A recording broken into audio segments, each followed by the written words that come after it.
Josef Breuer and Sigmund Freud's studies on hysteria, published in 1895, with a preliminary communication published in 1893, was, similar to Janet, utterly groundbreaking. Within, they detailed that, quote, hysterical symptoms are residues and mnemic symbols of particular traumatic experiences, with the key to the persistence of these residues being strangulated affect. In summary, their model was as such. Whenever a challenging event occurs in someone's life, a large amount of affect, or emotion, is likely to arise with it. Usually, this affect is discharged, or otherwise wears away with time. But if the person is in a dissociated state, described as hypnoid by Breuer at the time of the event, or if the event was, quote, incompatible with the state of the ego, then the affect becomes strangulated.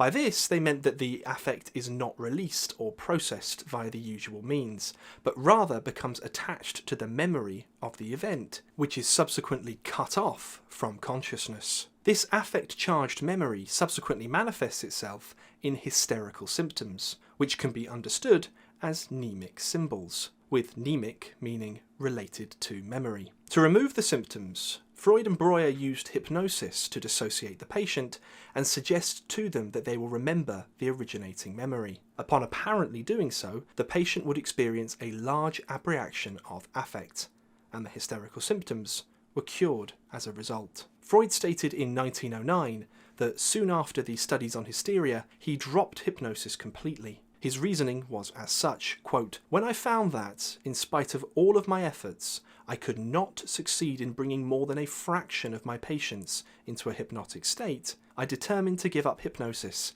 and to make the cathartic procedure independent of it.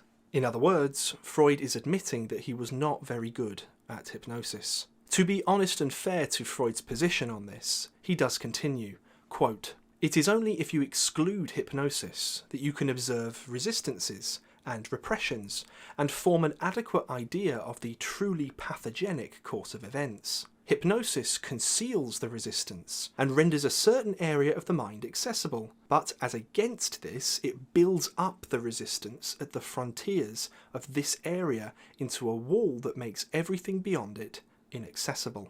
So Freud is also stating that in his view, hypnosis is a very limited method for investigating the so-called unconscious. However, this is absolutely an artifact of the style of hypnosis he was using, direct and authoritarian. Such methods, as Steve and Pauline have spoken about before many times on this channel, are very likely to constellate resistance and are contra naturam for building rapport with the homeostatic centre of the psyche. The modality of hypnotherapy taught during professional training at the Institute for Psychosystems Analysis, Steve and Pauline's neurohypnoanalysis, allows one to navigate around complexes, not agitate and confront them, in order to reach the deeper structures of the psyche. The fact that Freud and Breuer came to believe that it was necessary for the patient to experience the abreaction proves that their style of hypnosis was directly constellating the symptom-causing affect-charged memory, that is, the complex, as the equivalent in psychosystems analysis. Regardless of these important critiques, Freud and Breuer should both be applauded for their pioneering work. Whilst we're speaking about Freud, we feel it worthwhile to move into how Freud later modelled the structure of the ego. Our source for this is his famous Outline of Psychoanalysis, published in 1940. As Steve has said, this represents Freud's last word on his own model. Remembering that Janet described consciousness as a field, Freud instead simply defines consciousness without much of a definition at all. He essentially states that everyone implicitly knows what the word refers to, but no one knows what it is, per se. Practically, for Freud, it's the centre of our ongoing awareness, das Ich in the German philosophical tradition, or in English, the ego. The ego, however, has two parts to it. Its relatively tiny periphery is synonymous with our ongoing experience, but the vast majority is defined as pre-conscious. The periphery is conscious, but the preconscious is technically unconscious. That is literally not conscious. However, everything in the preconscious, consisting of all of our personal memories, has the potential to become conscious once again. Continuing on, for Freud, everything outside of the ego was unconscious. Primarily, there are two structures here, the id and the superego. The id represents the innate constitution of the person, housing and releasing the drives of eros and thanatos. It also contains everything which the ego has repressed. The superego, by contrast, is a representation of the moral influence of one's parents and wider society, exerting a regulating influence on the action of the ego. The only complexes which Freud recognised at this time were the Oedipus and castration complexes. However, earlier on in his career, as he states in 1909, he was once closely aligned with the so-called Zurich school, that is, Carl Jung, Franz Ricklin, Eugen Bleuler, and their colleagues, in their understanding of complexes.